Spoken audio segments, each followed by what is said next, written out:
Okay, the next chapter is called Quadratic Functions and Relations, and we've already talked a little bit about quadratics, and I know you did them in Algebra 1, but we're going to get into a lot more in this chapter, and actually I think we'll break this chapter up into 2 tests because it's a pretty long chapter. But quadratic function, the standard form, right, so we're going to say the standard form of this is when you have ax squared plus bx plus c.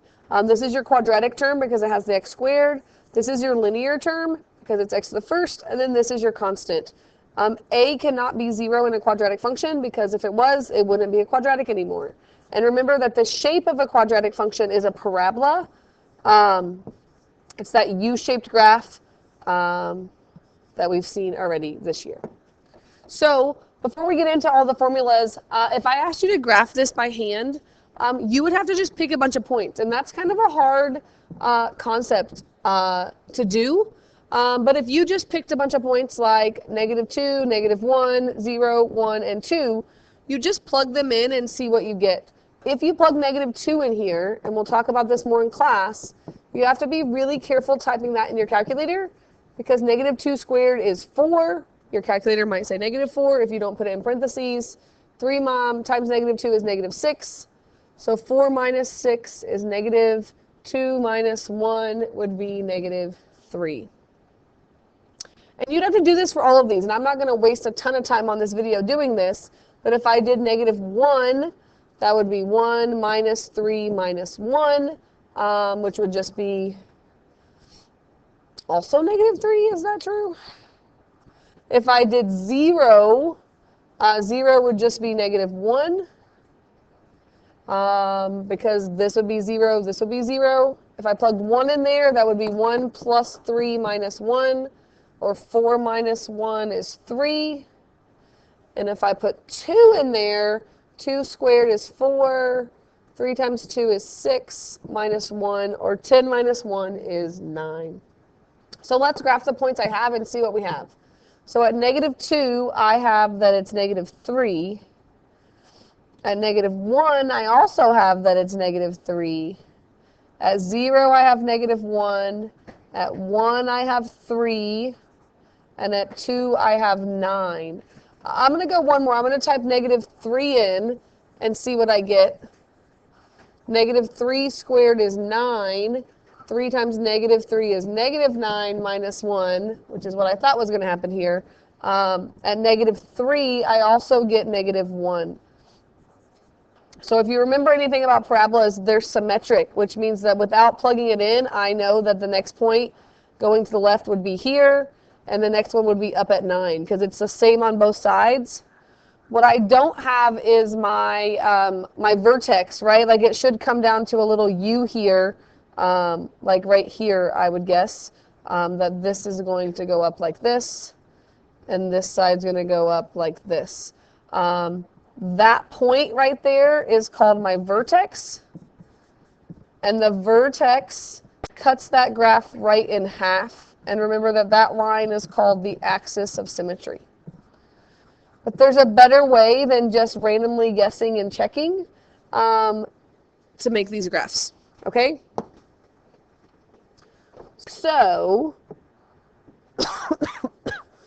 it says consider the graph of a quadratic function, ax squared plus bx plus c. The y-intercept is always going to be what is it when x equals 0, and so the y-intercept is always just c, so that's like a free point on your graph. The axis of symmetry, where your vertex is this equation, x equals -b over 2a. You need to know that. And the x-coordinate of the vertex is -b over 2a. Because your vertex is going to be on your axis, so it's going to be -b over 2a, and then you have to plug that back in to find the y value that goes with it. And then your y-intercept is going to be here. So we're going to use this and see if we can make a graph a little easier, okay? So it says find the y-intercept, the equation for the axis of symmetry, and the vertex, and then make a table of values and graph. If you notice on the next page, which I know yours is on the back side, I put a big graph here, so we'll graph it on the next one. But If you don't like it in that other order, you can flip this around. You can make it x squared minus 6x plus 3. If I'm going to find my y-intercept, it's just what is when x is 0, which is a c value, which means it's 3. If I'm going to find my axis of symmetry, it's the equation x equals negative b over 2a. So b in this problem is negative 6. So just noticing the formula negative of negative 6. And then a is the number in front of x. It's always a number, not a letter. So if there's nothing there, that means 1. So this would be 6 over 2 or 3. So our axis of symmetry is the line x equals 3. And then our vertex is that same number 3, and then we got to find the y value that goes with it. And so I like to make an xy chart of, I'm going to say 3 is my vertex, and I want to plug that in to find y. And there's no shortcut to this, kids, is you just have to plug 3 in, and hopefully you can become pretty proficient with your calculators. That would be 9 minus 18 plus 3. 9 plus 3 is 12 minus 18 is negative 6. I also know already that my y-intercept is 3, which means at 0 I have 3.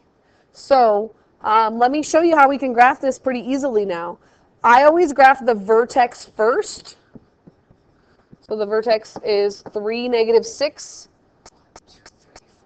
6, which I think is right there. And if it helps, draw that dotted line to remind yourself that this is where the graph is cut in half. And then what's the other point that we know? We know the y-intercept is 3.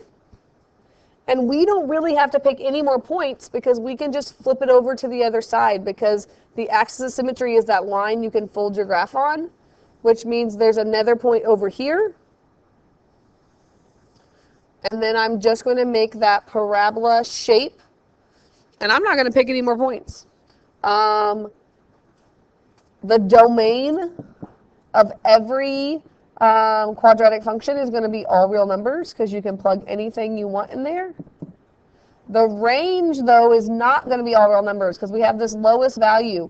The lowest y value is where that vertex is, which is negative 6, and it opens up to infinity. Okay.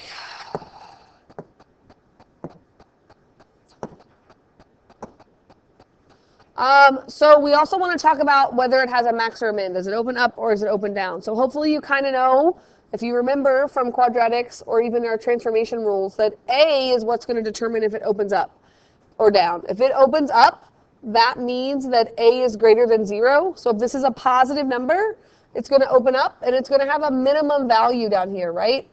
And if it opens down, that means that A is going to be negative, or A is going to be less than 0. And it's going to look like this. So I always remember that if it's positive, it opens up, because that looks like a happy face.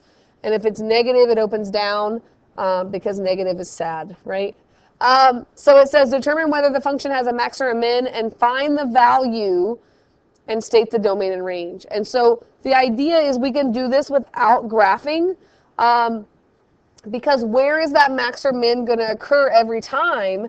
It's going to occur at the vertex, right? So right away, I can figure out whether it's opening up or down based on this. Because this is a negative, it's going to be opening down, right? So that means that this graph is going to have a high point. So this graph is going to have a maximum.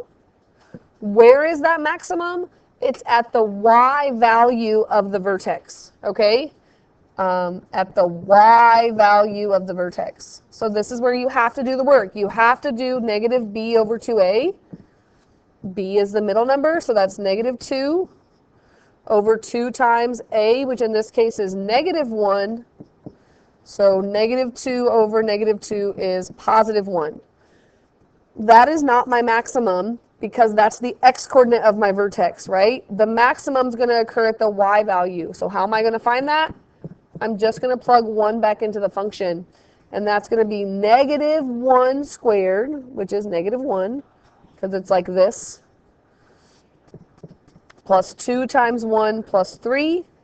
So that's going to be negative 1 plus 2 plus 3, or that's going to be 4. So the max is 4. So we want to make that connection between the max and the domain and range. Well, first of all, the domain is always all real numbers. But think about the graph here. That max value is going to be that y-coordinate. So I don't have to graph this to know that the range is going to go to 4. But I about messed up because it stops at 4 this time, right? So 4 is the left value, and this would be going down because it's opening down. Okay? So I think I have one more here. We'll start here in class, and we'll practice some more.